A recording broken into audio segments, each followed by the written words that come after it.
of our two-day national webinar. On behalf of the entire English department of SVR NSS College, I extend my sincere gratitude to each one of you for joining us today in this webinar. First of all, I would like to invite Ms. Parvati Thangachi, our head of the department, to deliver the welcome speech. Good evening, one and all. Welcome back to the second session of today's national seminar on the margins, theory and praxis, organized by our department, Department of English, Sree Vidyadhi NSS College, Vazhoor. For this session, we have with us Dr. Ajay Sekher, Assistant Professor, Department of English, Sri Shankaracharya University of Sanskrit, who's also the Research Supervisor and Coordinator of Center for Buddhist Studies there. In the discourse of Dalit studies and subaltern literature, Dr. Ajay Sekher's contribution is significant, right from his doctoral thesis to all the books that he's published. There's a long list of books that he has authored, but to name a few, they are Dr. B.R. Ambedkar, Samskaram Pradnidhanam Pradarodham, Kerala Navodhanam Puthuvayanagal, Representing the Margin, Sahodharan Ayyappan Towards a Democratic Future. Ajay sir has also published a lot of books on Poykayil Appachan, whom he is going to speak to us today.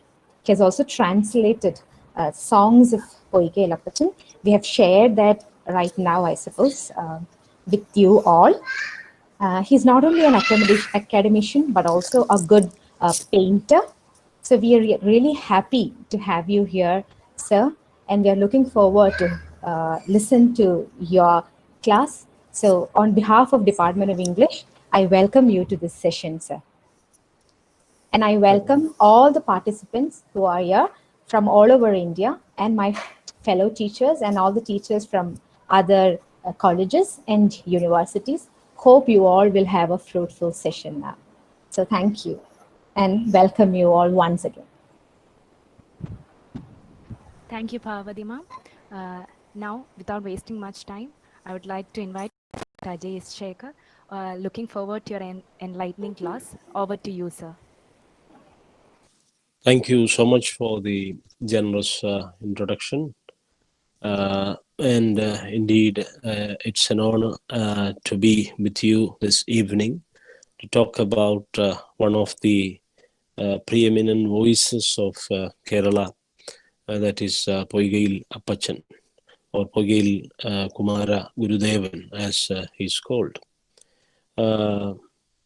I appreciate the good spirit that is shown by the department, especially Ms. Veena, in organizing this this webinar on the Dalit discourse and also about the concerns of the margins, especially when the inequality is growing in our country and the atrocities and the violence is also on the rise on a daily basis.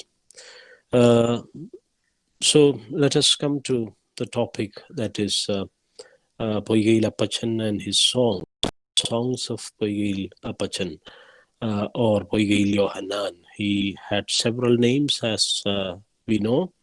He had almost 18 names according to biographers.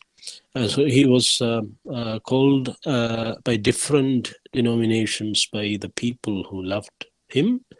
And he also created that kind of a charismatic presence among the basic communities of people in mid-Travancore, where he's from. And as we know, he was from the Tiruvalla Taluk. He was from Iravi Perur. He was born in Iravi Perur towards the end of the 19th century during the colonial British era, during the colonial regime in Kerala. And 1879, that is the year of his birth. And he was born on 17th February 1879. And he passed away in 1939. So in this almost 60 years of his life struggle, he has left behind a legacy of of his songs, the songs and spirituals. That is why he is mostly known for. Unfortunately, we don't have a recording of Poiga's own voice, but the disciples and followers of Appachan, they have written it down, and that is how these songs have survived. It was not an easy walk and an easy life for Poykayil Appachan, because he was fighting one of the ancient evils of the world, India in particular, that is caste atrocity, caste violence, the evil of caste, the empire of caste and Varna. That is what he was resisting against, he was fighting against, he was trying to annihilate that deadly evil, the lethal poison of India that has poisoned the multitudes of India, that is the caste system, which has its foundations in the Varnashrama Dharma project of the Vedic obscurantism. So he was in various capacity through his songs, through his spirituals, through his sermons. He was also a cultural and spiritual leader of the Dalit communities in Mid-Travancore. He attracted even mainstream dominant communities like the Syrian Christians and some of the OBCs into his fold, called PRDs. So he's known for his articulations of resistance in very creative song and spiritual form, and also he's known for his organization. So the message of speech, the message of the subaltern speech, and the importance of organization. These two aspects of Kerala's modernity, organization and articulation, especially through cultural means. So these are some of the fundamental contributions of Poykayil Appachan in creating a modern world in Kerala, in creating a new social order, a more egalitarian and a more democratic order in Kerala. So he has contributed immensely to the development of a modern society, a democratic society, an egalitarian society, and a better society that was reeling under the caste and Varna evils in 19th century and in early 20th century. Even up to his death, he was fighting that, and he faced even death threats. There were many threats on his life. He was in hot pursuit. So that is the life struggle of Poykayil Appachan. And through that struggle, he has left behind the lasting legacy of his letters. He never wrote it down. He couldn't sit down and write it down like Virginia Woolf or Alice Walker would talk about Phyllis Wheatley and writing poetry. He never got time to sit down and relax and meditate and write on these things. But he was instantly making the songs and poems, and he was singing it to the people, even to those who were after his life. He was trying to sing and preach and transform their mind. So that was the unending dynamism, the charismatic life of Poykayil Appachan, from which we have these songs. Some 30, 40 songs are now surviving. Other songs are also there, but most of them are later interpolations and doctored and or partly edited or modified. So we don't know the exact, what do you call, the authenticity or the authorship is in question. There are many, so almost 100 songs now available as part of the disciple tradition. The followers have recorded and written it down. Appachan, he never had time to write it down. He was always speaking and speaking. singing and dancing and walking. He was walking the talk. He appropriating the expressions and articulations and the media of articulation in a diverse and ingenious way, so that he couldn't he never got time to anthologize or write it down or publish or make it available. So anyway, when you look at the legacy of these songs, these are comparable to other articulations in various parts of the world, especially by the excluded people. Especially these are having direct relationship with the slave narratives and songs and spirituals of the African American context, because we are all from the discipline of English, and we know about the African American literature and the cultural tradition of Harlem Renaissance, the Black Arts movement, and the liberation struggles, the cultural resistance of the Black people, the people of color in America in particular, and also in parts of Europe. So these songs and spirituals by Poykayil Appachan uh, are directly comparable to the songs and spirituals of the Black people, the so-called Negroes, especially during the 18th and 19th century in America, because they talk about liberation, they talk about the dream of survival, they talk about the claim to be human and to be a better human, and to liberate themselves from the shackles of slavery. So slavery, the memory of slavery, that is what links the songs of Poiga with because that is his own expression. In the songs, he has used a signature or a theme called Poigayide Pandi, like the Kabir Pant, for example. They all have the ancient medieval versifiers of the poets and singing minstrels of India.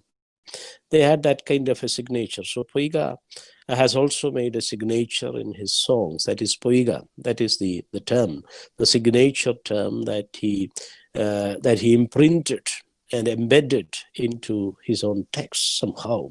So Poigayida Pandidu, Poigayida Pattidu. So that is the signature of Poiga. So through this signature, through the imprints of his organic protest and organic articulation, the power of speech, he has enlightened his community, not just his own immediate community or the so-called ancient caste group of the Parayas in Mitravankur, but he has gone beyond the immediate caste kind of denominations. He has crossed the border of caste. He has violated the Varna caste divisions, and he has addressed and attracted many other communities, other caste groups and communities into his fold,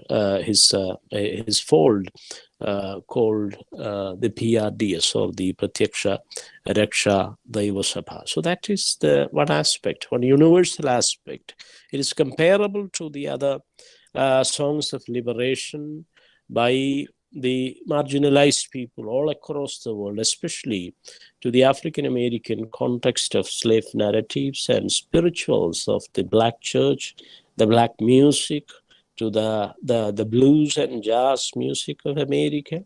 Exactly. It is also having a greater potential of fighting against caste and alleviating caste and subcaste divisions and creating a camaraderie or a sisterhood or a broader brotherhood, a fraternity paradigm, a Maitri or fraternity paradigm that is there from Buddha to Ambedkar to Narayana Guru in Kerala to Sahodaran. You have that Maitri and fraternity, the Sahodariya paradigm of cultural revolution and democratic revolution. So that paradigm of overcoming the Chaturvarnya, overcoming the fourfold divisions of the society or the caste bifurcations of the society, and creating a broader solidarity and fraternity with the whole world. The Maitri that the Buddha has taught, or the love ethics, the divine love that the Jesus has taught, or the fraternity paradigm of the Prophet, you will find in the notion of Pratyaksha Raksha. That was a key theological kind of a concept, that was an indigenous theological kind of subaltern spirituality that was created by Poyga. So his impact, his contribution is overarching, and it is more comprehensive and total in the sense that it is literary, it is cultural, it is spiritual, it is political, and it is a cross, what you call transforming kind of a cross movement, and a total or comprehensive kind of a vision of life. That is what we see in the articulations and teachings of Poyga. All these aspects of liberation, all these aspects of democratic resistance, all these aspects of cultural kind of innovations and rejuvenations of the spirit and life, the assertion of life by the slave. We have Maya Angelou.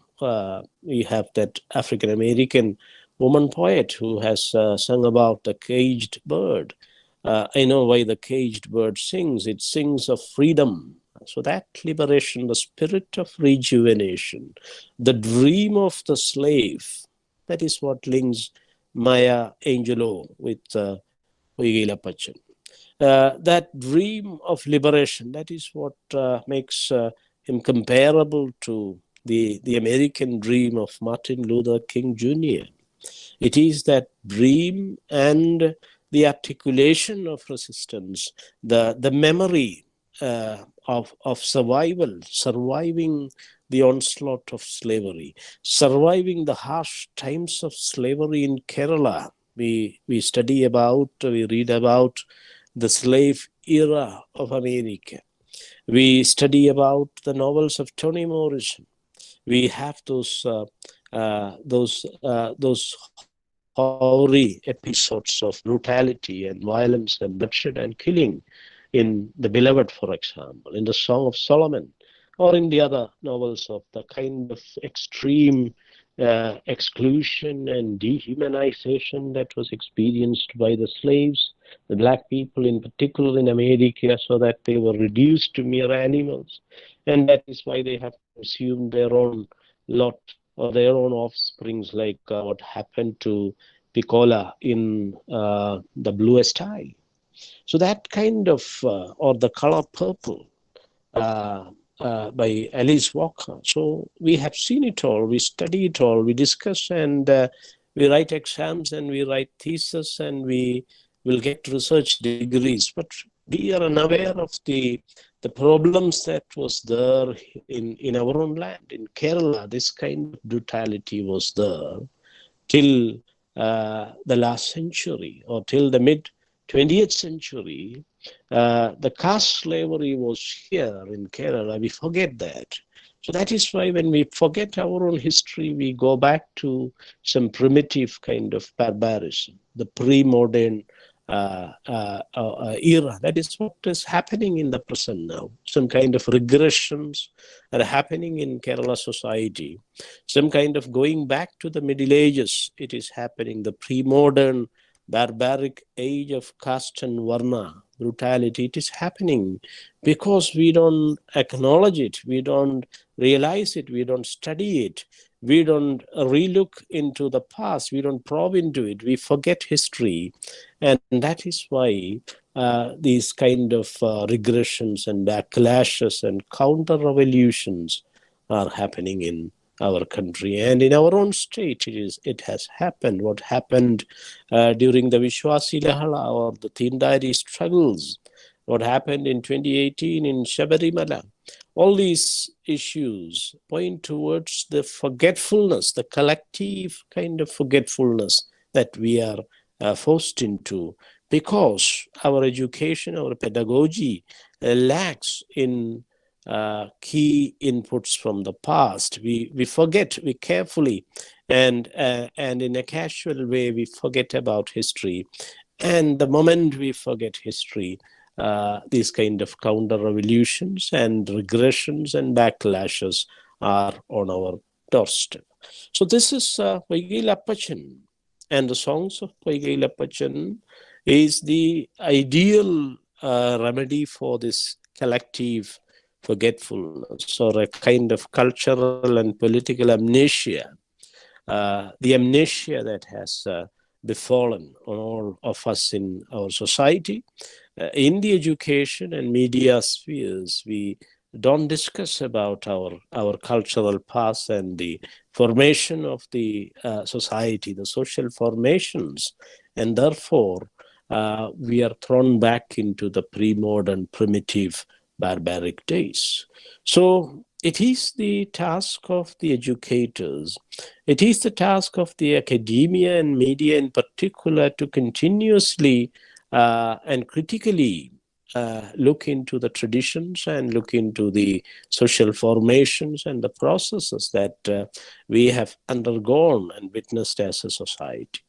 So it is in this spirit of democratically deconstructing and reconstructing and renovating our social fabric and democratic society, or the democratic nature of our higher education in particular, that the universities have included the voices, the erased voices, the hitherto suppressed and silenced or evaded voices like Poykayil Appachan. But it is not exactly what you call sufficient. It is not exactly sufficient. We need to go beyond Poykayil Appachan. Because Poykayil Appachan predominantly he was active only in early 20th century.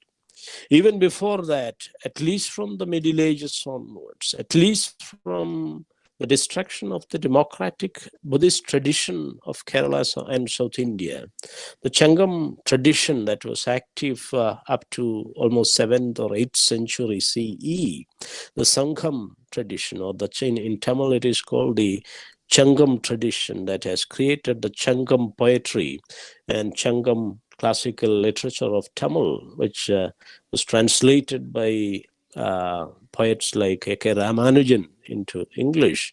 We have the volume called Poems of Love and War, where you have that great representations from the ancient Tamil poetry, the old Tamil poetry, the Changam tradition. And that kind of a legacy that was there in South India. In South India, we were resisting the caste and Varna ideology for so long, for almost a millennium. Even after the coming of age of Manusmriti and the Varnashrama Dharma project in North India, after the Sunga dynasty came to power by overthrowing through cheat the Mauryan Empire. The Mauryan Empire, the last Mauryan emperor, Brihadratha, was assassinated by his own chieftain, the militiaman called Pushyamutra Sunga, we know. And Manusmriti was codified in order to legitimize the killing done by a Brahman chieftain, a Brahman militia chief, to his emperor, the Buddhist Mauryan emperor Brihadratha. So from the last centuries of BC or BCE, now it is called CE, the Common Era, and BCE, the Before Common Era. So anyway, at least from the early Common Era, Manusmriti was in vogue, established in North India. But till the 7th or 8th century, the Mohendas, or the South Indian chieftains, the Chera, Chola, and Pandya kings, they were trying to resist it. They were mostly predominantly Shramana or Amana or Chamana in their value spheres or in their belief system. They were mostly Buddhists and Jains and belonging to different sects and groups, and they were assisting the Vedic project till the 8th century. But unfortunately, from the 8th century onwards, the project of Vedic Varnashrama Dharma or the Sanatana Dharma got inroads into South India by influencing kings and queens and the elites, and they co-opted certain people. The local elites and chieftains were co-opted to create a society based on Chaturvarnyam or the Varnashrama Dharma project, which is enshrined in the Vedic system of the earliest Veda, in the Rigvedic system, in Purusha Sutta, that is the mandala or the chapter in which it is appropriate or it is placed. So from the Rigvedic Purusha Sutta, you have the birth of the Chaturvarnis or the society being divided into fourfold varnas and all. So anyway, this system got established in around 8th century CE in South India. Till then, we were having the Changam legacy or the ancient Sangham legacy and Sangham literature and Sangham culture. That keyword Sangham is from the triple gems of the Buddha, Buddham, Sangham, and Dharmam, or Buddham, Dharmam, and Sangham. That is the Theravadic order. Anyway, unfortunately, we lost that, and that legacy of South India, the democratic, egalitarian, and secular legacy of South India that has created the epics like Manimekhalai or Silapadikaram, Valayapati, Jivaga Chintamani, and so on and so forth. The Aimperunkapiyam, the fivefold greater epics of Tamil, ancient Tamil, which is the earliest classical language in India, acknowledged by Indian Constitution itself. So Tamil as having a long literary legacy, continuous legacy of at least 2,500 years, has produced greater epics. And unfortunately, we never talk about it. We never talk about Sangham literature or Sangham culture or Sangham epics of South India.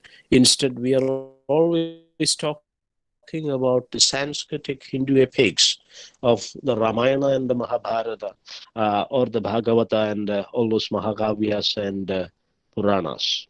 But unfortunately, these things, the Smriti Shruti Puranas of India, from Manusmriti to the Puranas of the Sanskritic world, these things have become the textuality. These have functioned or materialized or were used by the priestly patriarchal tradition called Brahmanism in India as the chief weapons and agents of its sustenance and propagation. So the Smriti Shruti Purana in India have become the chief what you call manifestation and textuality, a kind of imperial textuality of the empire of the caste India, or the caste Hindu system in India, or the Chaturvarnya project in India. So that is why these things have to be critiqued. Poykayil Appachan has done that critique in his simple songs and little narratives. He couldn't, as I have explained earlier, he couldn't do a kind of meta-narrative or a longer kind of written epic or Purana kind of narration, but he was engaging in a folk idiom. He was engaging in orature or oral literary traditions of the people, of the downtrodden people, because he was from that community of the Dalits, and he was addressing mostly the Dalit people. So therefore, he used and devised and improvised with the popular folk idioms and orature or oral literary traditions, especially the song genre in particular. And he used the potentials and the conversational dynamic potentials, dialogical potentials of that folk idioms in order to create a critique of this Chaturvarnya system. So he has attempted a scathing criticism of Brahmanism or the Brahman-centered ideology and discourse, according to D.D. Kosambi. Brahmanism is nothing against a particular individual or a community. Brahmanism is a term that was coined by Ambedkar in particular in the analysis of Indian society and polity. And later it was adopted by even Marxist historians like D.D. Kosambi, Damodar Dharmanand Kosambi. He was not exactly a historian originally, not a trained historian, but he became one of the greatest contemporary historiographers of India, D.D. Kosambi. We have his combined methods in Indology and other essays, the huge volume that is there that explains about the rise of Chaturvarnya and the Brahman-centered ideology and discourse, which is called Brahmanism. So anyway, this is acknowledged by scholars and critics from Ambedkar to D.D. Kosambi and even the contemporary feminist historians of India.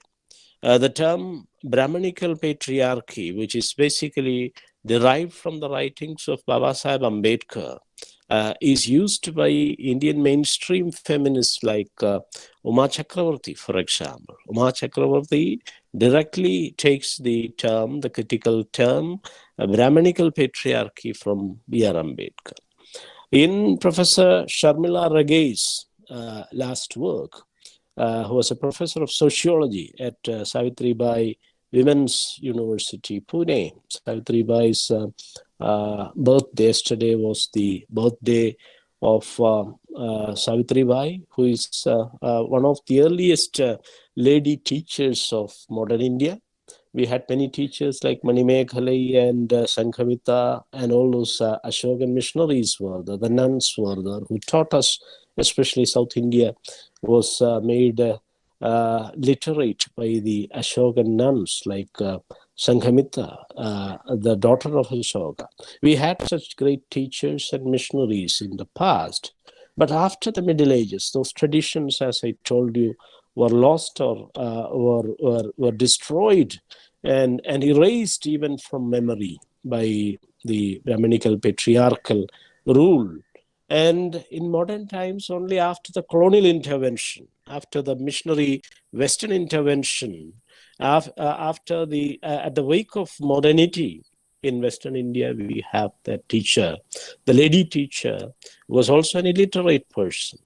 Her Savitribai's husband, Mahatma Phule, he was also an illiterate person.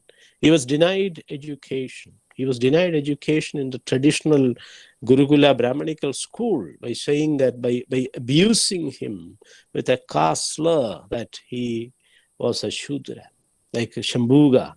We have Narayana Guru in Kerala talking about the days of Ram, where Shambhuga is beheaded by the Lord himself because he was supposed to be from the so-called Shudra Varna, the last and fourth Varna. And the Shudra and women of all Varnas and the Avarnas and the Mlechas, the other religion people, they are denied education by Manusmriti, the Hindu law, the Brahmanical Hindu law.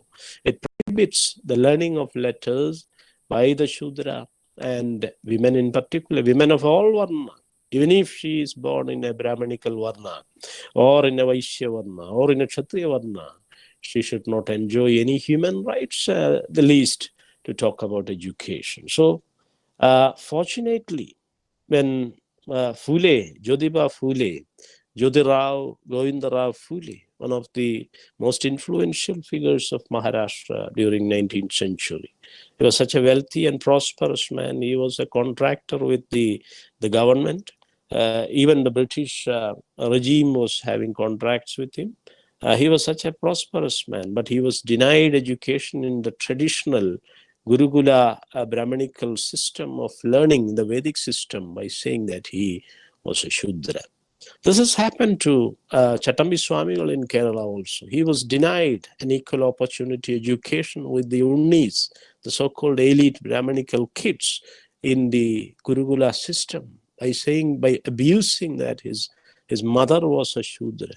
Though his father was belonged to a Brahminical caste group.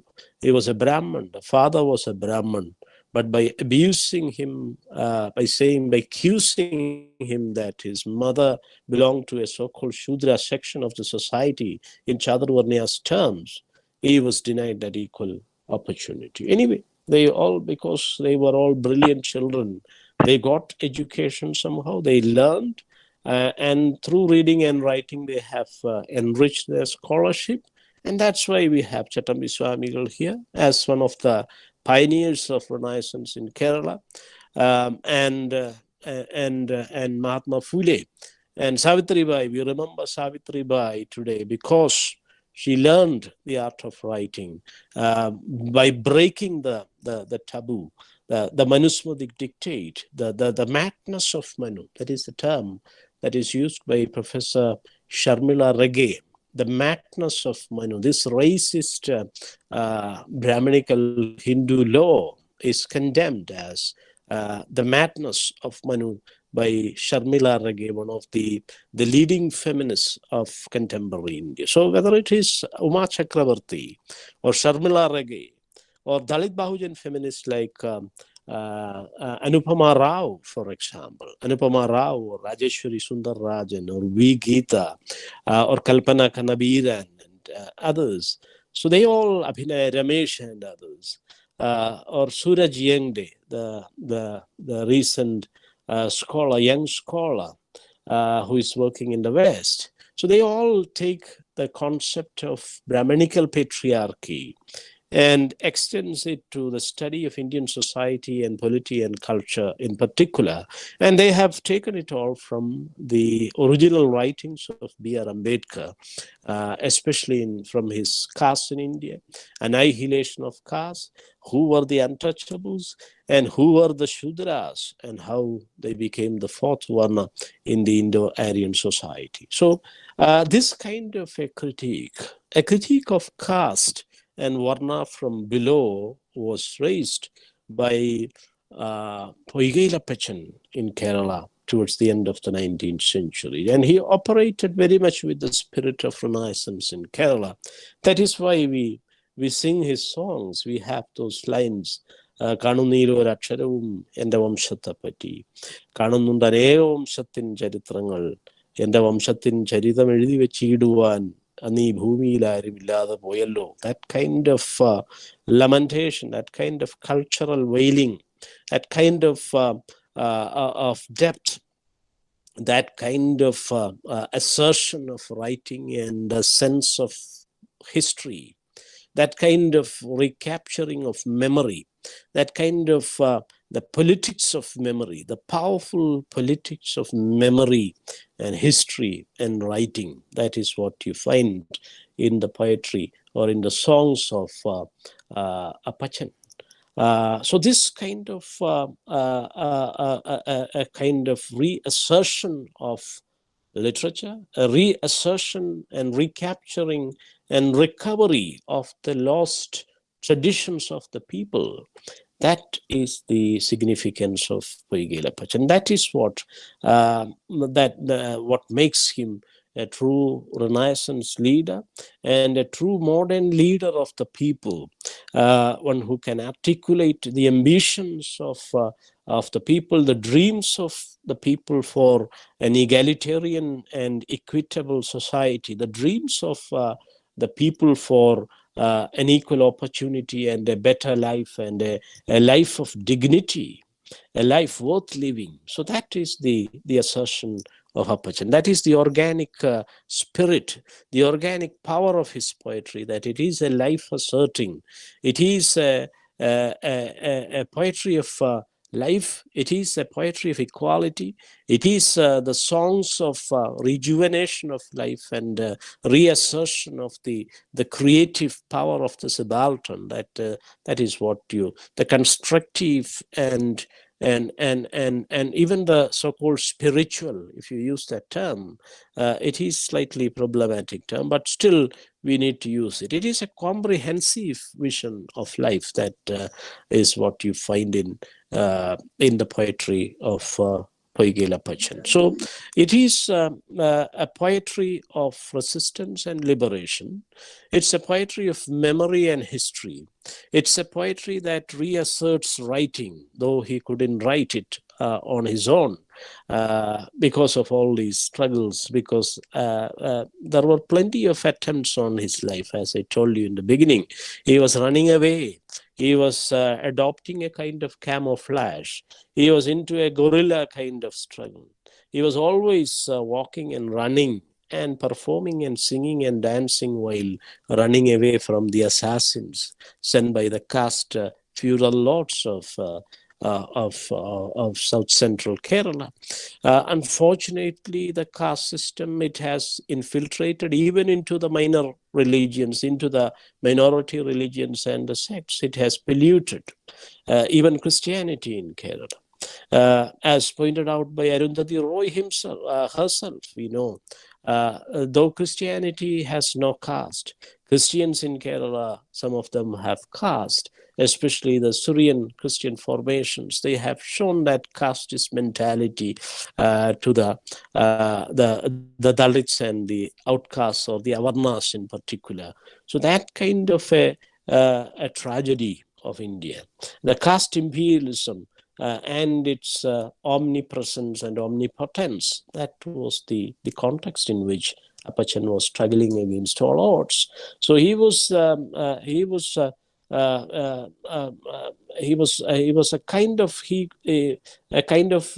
what you called a consistent and perpetual kind of a speaker. We have the saying about the Buddha that the Buddha never sleeps. The Buddha always gives sermons. The Buddha will walk the talk. The book, even when he's walking and traveling, he will be giving his long speeches and parables, and that kind of articulations are there. So likewise, Appachan never got an opportunity to settle down and create his compositions, like, for example, Ayya Vaikuntha, for example, who began the Renaissance in Kerala, in South Nanjinad, through his articulations and through his establishment of the Samatva Samaj in 1836. As early as 1830s, he organized the untouchables into an egalitarian new sect called the Samatva Samajam, 1836, by Ayya Vaikuntha, or Vaikuntha Swami, as he is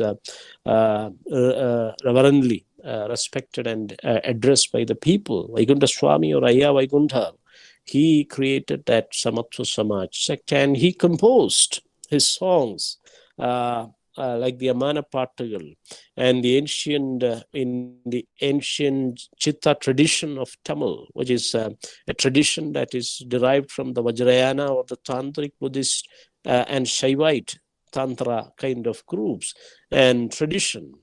You have the songs of the old Tamil style songs of Ayya Vaikuntha in Arul Nool. He has composed his verse. His disciples, anyway, they have written down and compiled and codified and printed it.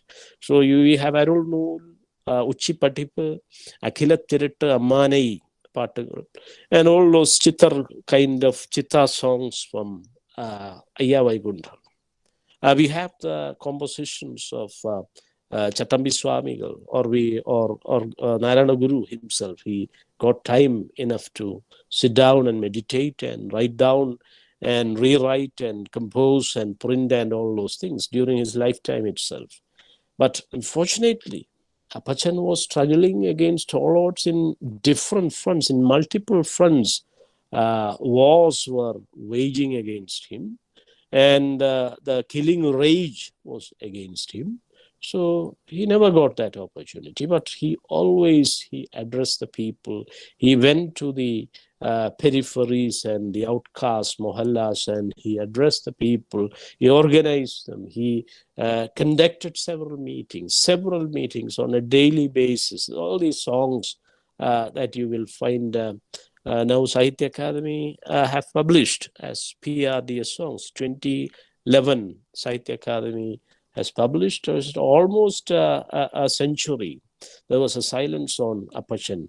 It was prevented from printing by all the big shots in the publication sector. The private publication enterprise, they were reluctant to print Appachan. So there was a kind of boycott in print against Poiga. But only in 2011, in this century, in the 21st century, it was printed almost a century after his demise. And before that, it was in 2006 that it was first printed in Malayalam by the Sahodaran Prasadhagar of Vagathanam, the Sahodaran Prasadhanam of Vagathanam. In 2006, a small book was printed. This is the book that was first published in Malayalam in 2006 by Sahodaran Prasadhanam Vagathanam. And later, I was fortunate to get the opportunity to translate those songs into English language.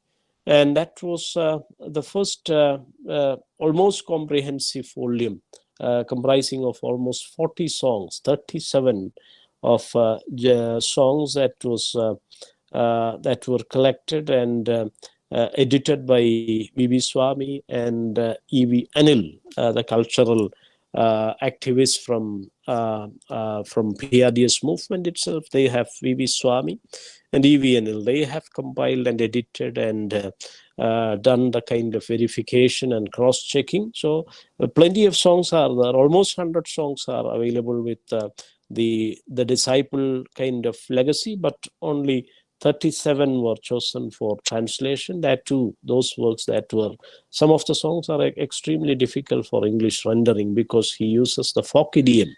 It's a challenge to translate Poiga because he is using that cadences, the kind of what you find in Walsh-Rohingya and others, the African writers, that kind of what you call the cadences and the verbal kind of embellishments and all those things are that you find in the call and response. That kind of things are there in Poiga's poetry or songs. So it is it's a challenge to translate. Some of the songs we will have to transliterate. We cannot go for a kind of cultural equivalent or a new creation, but we will have to transliterate some of the, in English language, we have to directly re-render the Malayalam original. So in 2008, that English translation, it was published by the PRDS itself. Even today, that English translation is available as a small book. This is the 2008 English translation, Songs of Poykayil Appachan, Unknown Subjects, Songs of Poykayil Appachan, which is translated by me. And it was edited by, both these volumes are edited by V.V. Swami and E.V. Anil from PRDS.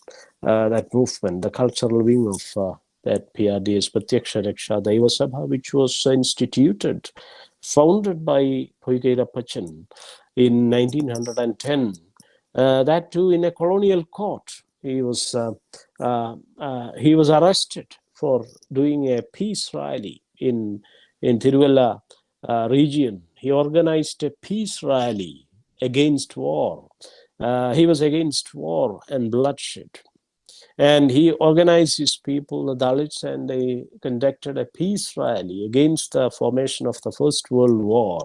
It was brewing in the making in 1910, and therefore Britain was an ally. It was part of the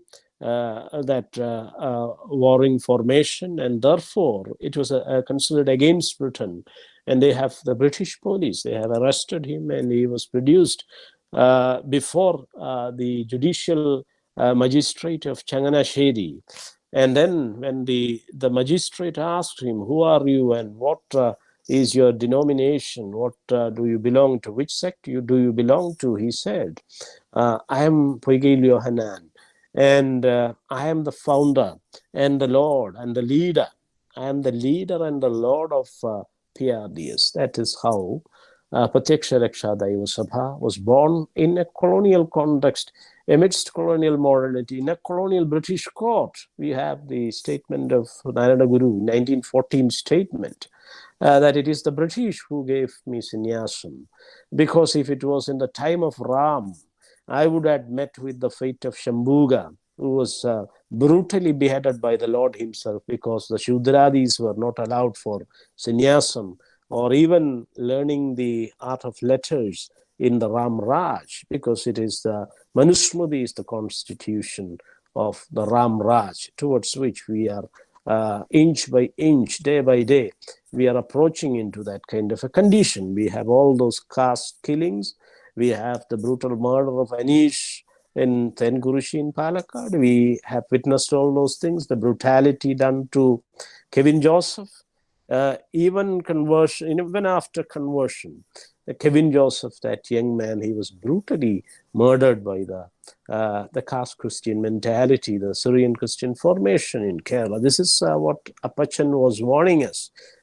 Almost a century ago, he talked about that. Even after baptizing in the blood of Christ, why are you calling us with this casteist tax and casteist name? Are you not the followers of Christ? Don't you believe in baptism? That is the question.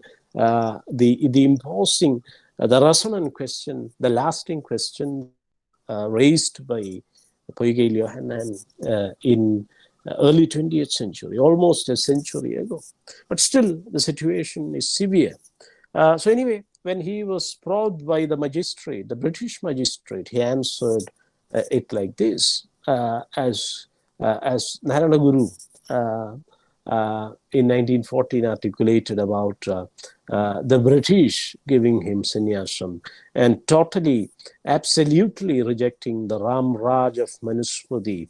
And he has also in Jivakarunya Panchakam, he has written that the killer has no virtue. What kind of a jack of all trade he is, if he's a killer, he is not even a human. He is meaner than a vulgar animal. That is a statement. Margattinu tulyanavan. Kollunavanilla sharanyada. There is no virtue for the killer. And he is equal to an animal. Kollaigil avan gunamulla bhuvan. Allaigil margattinu tulyanavan. That is the statement of the Guru in Jivakarunya Panchakam. So exactly like that, Appachan was totally rejecting the Vedic project of Varnashrama Dharma, and he was critiquing the caste and Varna system from the bottom of his heart and the bottom of the society in Kerala. And that's why he is remembered even today. And his contributions to various other walks of life, other aspects of life, to philosophy at large, to politics and socio-cultural kind of aspects. We don't have much time to enter into those things.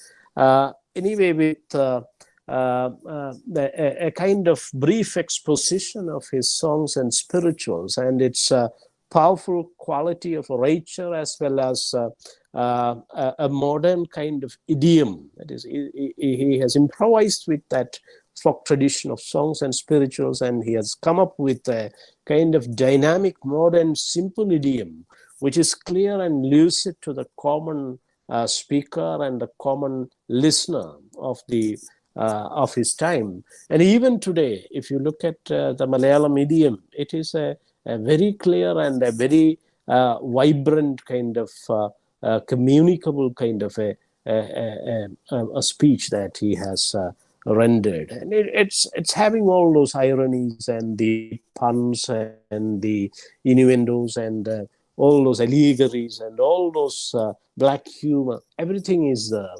I have extensively written and published about Appachan's song, so I'm not taking much of your time in elaborating about all the formal and narrative qualities. And anyway, I would briefly add that it is a polyphonic kind of a poetry.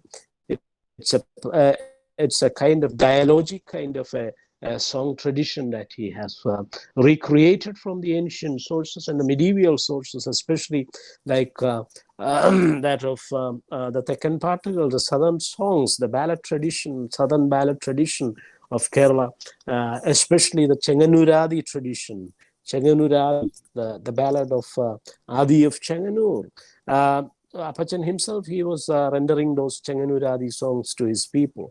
And he was also what you call improvising with Chenganuradi to create his own new versions and newer messages of liberation, true anti-caste and anti-varna messages and affects were embedded by Appachan into this recreated song. So he was improvising with all the available folk and ballad traditions, and he was creating a new modern idiom. And modernity was at the heart of his songs and spirituals. And they all talk about a kind of reformation, a kind of renewal, a kind of rejuvenation and assertion, and a kind of articulation, the politics of not just memory, but the politics of articulation, the politics of assertion, the politics of representation is also at the heart of Poiga songs. And he himself was a political representative or representative of the people. He was a Praja Sabha member. And we know that in 1921 and 1931, two times he was elected to the Legislative Assembly of Travancore, the Srimulam Praja Sabha, and he adequately and powerfully, in all his capacities, he advocated for reform and the just representation and inclusion of his people, the Dalits, and he was against the subcaste divisions. He was for a larger communitization. PRDS included all the sects, even Syrian Christians and OBCs were there, the Nadas and the Vishwakarmas and the Iravas and other community people were also with him during his lifetime. And he was for a greater community formation, exactly in the manner of the Renaissance, as Narayana Guru and Sahodaran and others have imagined about the community becoming broader and broader and becoming a human community at large. So that kind of a broader vision of community, communitization agenda was there at the heart of his speeches and his songs. And that democratic value of building and maintaining a larger community of humanity, of creating Maitri and fraternity, that is the lasting legacy of Poykayil Appachan and his songs. And these are only certain samples that I have mentioned. You must read from that song. No, not a letter is seen. There is no alphabet in sight, as Catherine Thangamma has done. Beautiful translation. Professor Sanal Mohan has done other translations. I'm also fortunate to have a few translations. You can also read more about the context and the historiographical context, in particular in Professor P. Sanal Mohan's Modernity of Slavery, Anti-Caste Struggles in Colonial Kerala. That also features a lot about Poykayil Appachan and PRDS and his struggles. So I would urge the young students to ponder more, to read more and study more critically about our own traditions and legacies, the Kerala context of modernity, how we have evolved as a modern society, and what are the backlashes that we are facing today. Let it be a new beginning for all of us. And I thank the audience and also the organizers for this opportunity. And thank you very much to the department and Ms. Veena and others who have successfully organized this seminar. I appreciate the good effort. And anyway, my sincere gratitude to you all. So I would like to invite Ms. Veena Nair, coordinator of the program and faculty of our department, to deliver the vote of thanks. Thank you, Arti. Am I audible? Yes, ma'am. Yeah.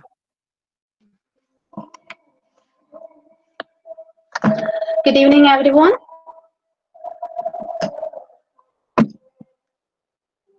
As most of us know, Dr. Ajay Sekher is a prominent figure in our academic arena. The PG Department of English, SVR NSS College, is grateful to have you, sir, uh, for you gave your time to give a talk in our webinar. After the session, I'm pretty sure that each one of our participants are now more familiar with our Renaissance leader, Sree Poykayil Appachan. So most of our participants are students, and your speech has given them a vivid idea on how Poykayil Appachan has used songs to enlighten a mass who lived slave lives, and how we focus on the plight of the people of other countries, and how we consciously are unconscious of what was going on and what is going on around us. So your speech has spanned over various historical facts and historical figures, and described well the importance of the theme of this webinar. As you said, there was a big silence on Poykayil Appachan, both in academia and in the publishing field. And we are really fortunate to have you here with us, because you are someone who has done a remarkable work. I should not say remarkable works on Poykayil Appachan. Thank you so much, sir, for your time and your words. On behalf of the Department of English, SVR NSS College, Vazhoor, I extend my thanks to all the participants who